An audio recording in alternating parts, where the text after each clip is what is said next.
मित्रों नमस्कार। आप सभी का बहुत बहुत स्वागत करता हूं लक्ष्य साधकम संस्कृतम नामक यूट्यूब चैनल पर।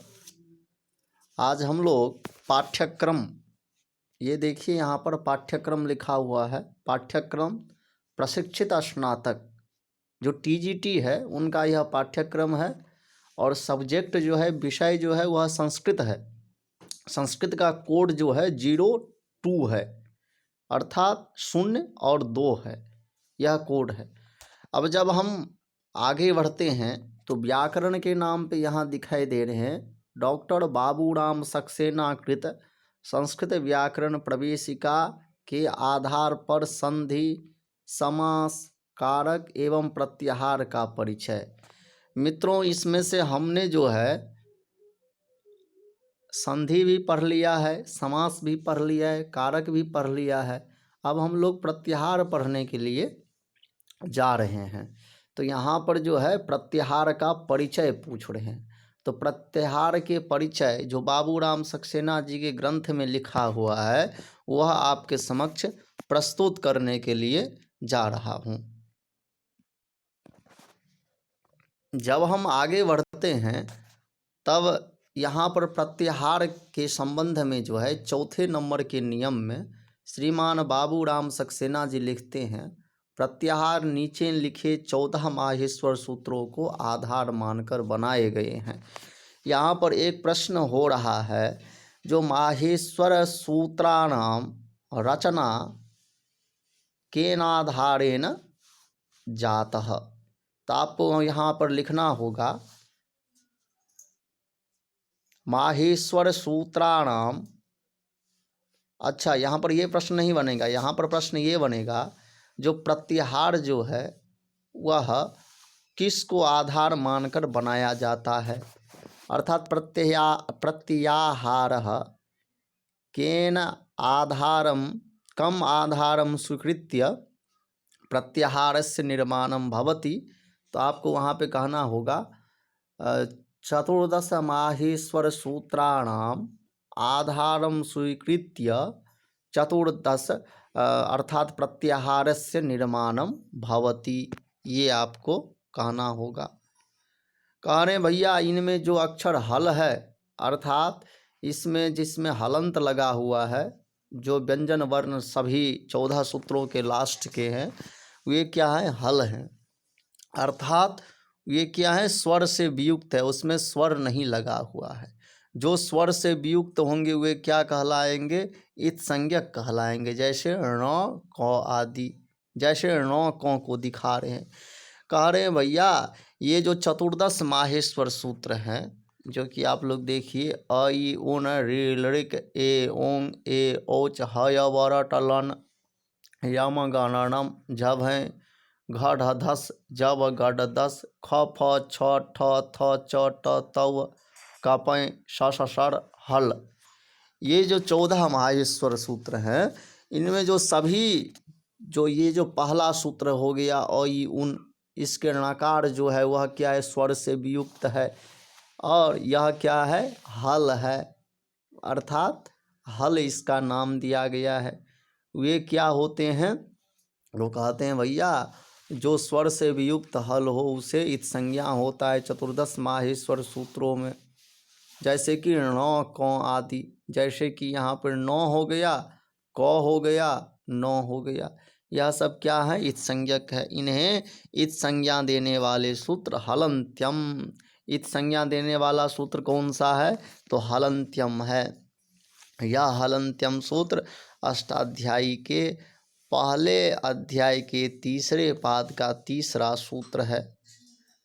अब जो है इस सूत्र से क्या हो जाता है, हलंत्यम से हल उसका नाम पड़ जाता है और उसकी संज्ञा हो जाती है। आदिरंतेन सहेता, यह सूत्र क्या है, प्रत्याहार निर्माण करने वाला, प्रत्याहार संज्ञा करने वाला सूत्र है। यदि आपसे परीक्षा में पूछा जाए प्रत्याहार संज्ञा विधायकम सूत्रम किम, ऐसा यदि पूछा जाए प्रत्याहार संज्ञा विधायकम सूत्रम किम, तो वहाँ पर आपको लिखना होगा आदिरंत्येन सहेता। अन्ते नेता सहित आदिर्मध्यगाणाम स्वस्य च संज्ञा स्यात्। यह इसका वृत्ति हो गया। वरदराजाचार्य जी लघु सिद्धांत कौमुदी में लिखते हैं, अंत्य नेता सहित आदिर मध्यगाणाम। अंत ईता क्या लिखते हैं? अंत्य, अंत्य इत क्या लिखते हैं भैया? तो अंत ईता, अंत्य नेता सहित, अंत्य में जो इत संज्ञक वर्ण हो है उसके साथ क्या हो? अंत्य नेता सहित आदिर, वह अपने आदि शब्द का भी बोध करवाएगा। आदि मध्यगानाम च, और क्या? तो मध्यवर्ती जो शब्द होंगे उसका भी गणना होगा। स्वस्य च संज्ञा स्यात्, वह और अपने आप को भी बोध करवाएगा। तो ऐसा करके जो है माहेश्वर सूत्र में जो 14 सूत्र आए हुए हैं उसके प्रत्याहार का निर्माण होता है, और आदिरंत्येण सहेता से क्या हो जाता है? प्रत्याहार संज्ञा हो जाती है। प्रत्याहार विधायक सूत्र है यह। मित्रों, प्रत्याहार की परिभाषा क्या होता है? प्रत्याहार कहते किसको हैं? प्रत्याहार की व्युत्पत्ति क्या होता है? तो प्रत्याहार की व्युत्पत्ति कहते हैं प्रत्याह्रियन्ते संक्षिप्यन्ते वर्णाः यत्र स प्रत्याहारः। जहाँ पर संक्षेपीकरण किया जाए, संक्षेप किया जाए, उसे ही हम क्या कहते हैं? प्रत्याहार कहते हैं। प्रत्याहार जो शब्द है उस पे हम लोग थोड़ी देर विचार करते हैं। प्रत्याहार शब्द पे, प्रत्याहार शब्द कैसे बना? तो कहते हैं प्रति उपसर्ग पूर्वक, आंग उपसर्ग पूर्वक, हृ धातु से क्या हो गया? घाई प्रत्यय करके प्रत्याहार बन गया। ये आपको शब्द संरचना जो है याद रखना है। जो प्रत्याहार शब्द कैसे बना? तो प्रति उपसर्ग लगा, प्रति उपसर्ग लगा, आंग उपसर्ग लगा, हृ धातु से घय प्रत्यय हो करके प्रत्याहार शब्द बन गया। अब इस प्रत्याहार शब्द का अर्थ क्या होता है? प्रत्याहार का, तो कहते हैं प्रत्याहार शब्द का अर्थ होता है संक्षेप, संक्षेपीकरण। क्या होता है प्रत्याहार का अर्थ? तो संक्षेप होता है। इस प्रकार से आदिरंत्येन सहेता सूत्र अष्टाध्यायी में कहाँ पर है? तो कहते हैं पहले अध्याय के पहले पाद के 71 अर्थात 71वें नंबर का आदिरंत्येन सहेता यह सूत्र है। इन 14 गणों में आने वाले इत से भिन्न कोई भी अक्षर जब किसी इत संज्ञक अक्षर के पूर्व मिलकर लिखा जाए तब प्रत्याहार बनता है। कह रहे हैं भैया आदिरंत्येन सहेता के द्वारा कहा जा रहा है इस सूत्र से इन 14 गणों में आने वाले इत से भिन्न कोई भी अक्षर जब किसी इत संज्ञक अक्षरों के पूर्व मिलाकर लिखा जाता है तब क्या बन जाता है? प्रत्याहार बन जाता है। उदाहरणार्थ, उदाहरण के लिए दिखा रहे हैं, जैसे अ को लेकर रील रिक से क्या बन जाता है? तो इसमें जो है अंत इत क्या है? इत संज्ञक ककार है। से लेकर के आदि कौन सा वर्ण है? अ ई उन के आकार है, तो वह लेंगे। और मध्यवर्ती जो होंगे उसमें इत संज्ञक को, हल वर्ण को छोड़ करके सारे आ जाएंगे। इसीलिए अक प्रत्याहार कहने से हमें इस 5 वर्णों का बोध होता है। कौन कौन से? अ ई उ री री, इस समुदाय का बोध हो जाता है। अब कहते हैं भैया ऊपर जो है आप हल वर्ण के है, इत संज्ञा के है, तो इत संज्ञा का जो है फल क्या है? क्योंकि शास्त्रों में कहा गया है या संज्ञा भवती सा सा फलवती भवती, तो उनका फल क्या है? तो कहते हैं भैया तस्य लोपः, एक सूत्र है तस्य तो लोपः स्यात्। तस्य लोपः से क्या हो जाता है? तो जो इत संज्ञा होती है उनकी तस्य लोपः से लोप हो जाता है। यह तस्य लोपः सूत्र जो है वह अष्टाध्यायी के तीसरे पाद के 9वां सूत्र है। कहाँ के सूत्र है तस्य लोपः, तो अष्टाध्यायी के तीसरे पाद के नामा सूत्र है। सूत्र से न और क जो है उनकी संज्ञा हो जाता है। सूत्र से क्या हो जाता है, तो न और क की संज्ञा हो जाती है। अब कह रहे हैं भैया स्वयं व्यर्थ होकर केवल प्रत्याहार बनाने के काम आते हैं। स्वयं जो है व्यर्थ हो करके केवल यह प्रत्याहार निर्माण करने के लिए काम आते हैं। इसी तरह जो है झस प्रत्याहार द्वारा झ भ घ ढ ध ज ब ग ड द समुदाय का बोध होता है। इसी प्रकार कह रहे हैं भैया जो झस प्रत्याहार द्वारा झ भ घ ढ ध ज ब ग ड द समुदाय का बोध होता है। अर्थात इसमें जो है 10 वर्ण आते हैं, तो झ भ झ के झकारे जब गढ़ 10 के सकारे आदिनंत्यन सहायता के सहयोग से झस प्रत्याहार बन जाता है। प्रत्याहार की इस विधि को अत्यंत संक्षेप हो गया। प्रत्याहार के जो यह विधि है इसके द्वारा क्या हो गया, अत्यंत संक्षेप हो गया। आपको यह समझना चाहिए। अब जब हम आगे बढ़ते हैं तो यहाँ पर अनुबंध की चर्चा जो है चला दिया गया, जो कि भिन्न है, यह प्रत्याहार से भिन्न है। तो हम इसे छोड़ते हैं क्योंकि हमें जो है इस वीडियो में केवल प्रत्याहार पे चर्चा करना है। तो अब हम जो है संस्कृत व्याकरण प्रवेशिका नाम की जो बुक है उसमें वर्ण विचार में बाबूराम सक्सेना जी प्रत्याहार पे कुछ विचार किए हैं। तो अब हम लोग जो हैं वर्ण विचार पे चलते हैं, वहाँ से हम लोग प्रत्याहार के संबंध में कुछ पढ़ेंगे। तो मित्रों अब देखिए हम लोग जो है वर्ण विचार में चले आए हैं। यह जो बाबूराम सक्सेना जी का जो बुक है संस्कृत व्याकरण प्रवेशिका, वह मित्रों उसके जो प्रथम सोपान है वह क्या है, वर्ण विचार। वे प्रथम सोपान में वर्ण विचार पे विचार किए हैं। यहाँ पर फलना चिलना जो है अर्थ दिए हैं, संस्कृत का क्या होता है, यह सब चीज़ आपको पहले ही पढ़ाया जा चुका है। मित्रों मेरे YouTube चैनल पे पूरे संस्कृत व्याकरण प्रवेशिका का पंक्तिशः पढ़ाया गया है। यदि आप हमारे वीडियो नहीं देखे हैं तो आप जा कर के देख सकते हैं। अब देखिए यहाँ पे कह रहे हैं भैया संस्कृत भाषा में अक्षरों का उपयोग होता है। संस्कृत भाषा में अक्षरों का उपयोग होता है।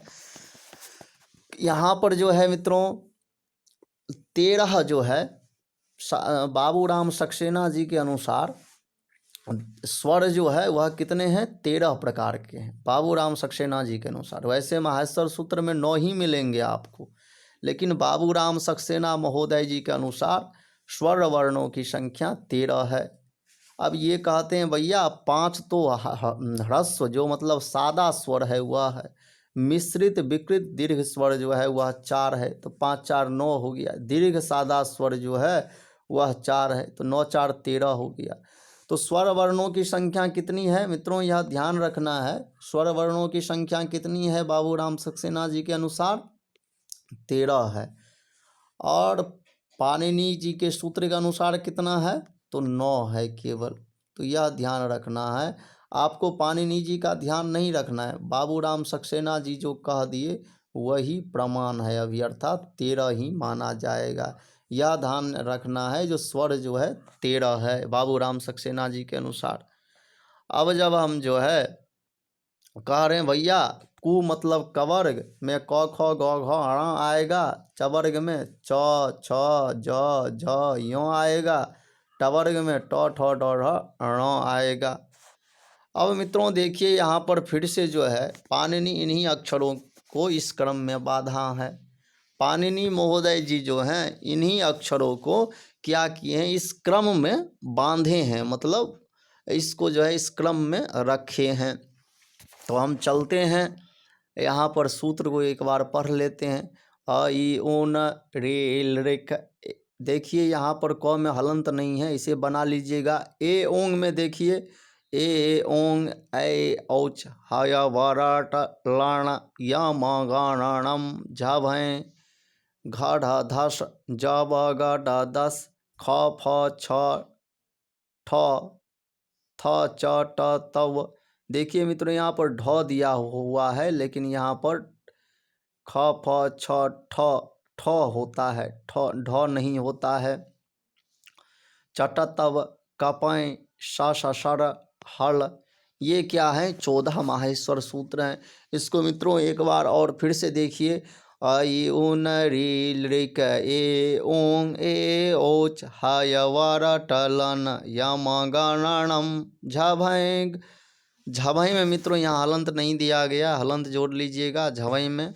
घ ढ ध स ज ब ग ड दस ख फ छ ठ थ च ट तव कपय स सर हल। ये क्या है? 14 माहेश्वर सूत्र कहलाते हैं। यह 14 माहेश्वर सूत्र हैं। इनमें कहा जा रहा है जो यही 14 सूत्र माहेश्वर कहलाते हैं, अर्थात यही 14 सूत्र को माहेश्वर सूत्र कहते हैं। क्यों कहते हैं? तो माहेश्वराद आगतानि इति माहेश्वरानि, यह महेश्वर से प्राप्त होने के कारण इसको महेश्वराद आगतानि, इसीलिए माहेश्वर सूत्रम नाम पड़ा। अब जो है मित्रों यह जो अयुन ऋलिक इत्यादि सूत्र है वह पाणिनि जी ने महेश्वर से प्राप्त किए थे, इसी कारण इसका नाम माहेश्वर सूत्र पड़ा। इसमें देखिए कितने अच्छे प्रकार से बांटे हुए हैं। अयुन ऋलिक पहले जो है 9 जो स्वर व्यंजन को रखे हैं, फिर जो है व्यंजन वर्णों को रखे हैं, ऐसा है। फिर जो है क्या है? तो हय वर टलन, फिर जो है यन अर्थात यन प्रत्याहार और अंतस्थ वर्ण है। कौन से? यनो अंतस्थाः।